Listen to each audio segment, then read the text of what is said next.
What's up ফ্যাম। আমি অঙ্কিতা অঙ্কিতা সেন। আজ হচ্ছে শ্রাবণ মাসের প্রথম সোমবার। শ্রাবণ মাসের কথা শুনলে সবার একটাই বক্তব্য, ভালো বর পাবি। এখন কোন বর সেটা না হয় তাদের উপরেই ছাড়ি। As a history student honestly আমারও এটা জানার অনেক ইচ্ছে হতো। এখন প্রশ্ন এসে দাঁড়ালো, শ্রাবণ মাস কেন পালন করা হয়? তাহলে বলি, শোনো। আমরা কম বেশি সকলেই সমুদ্র মন্থনের পৌরাণিক কাহিনীটি সবাই জানি। সমুদ্র মন্থনের সময় সবার প্রথমে উঠে এসেছিল হলাহল নামক ভয়ঙ্কর বিষ।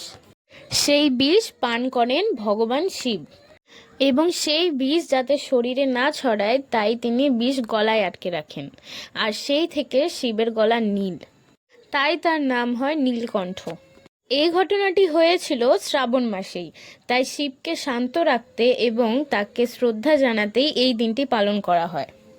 ভগবান শিবের এই কাহিনী থেকে একটা শিক্ষা তো পাওয়া যায়, অনেক সময় যখন আমাদের ভুল থাকানো সত্ত্বেও অনেক কথা শুনতে হয় তখন মনে হয় যেন গলায় কিছু আটকে আছে, দম বন্ধ হয়ে আসছে, ঠিক সেই বিষের মতো।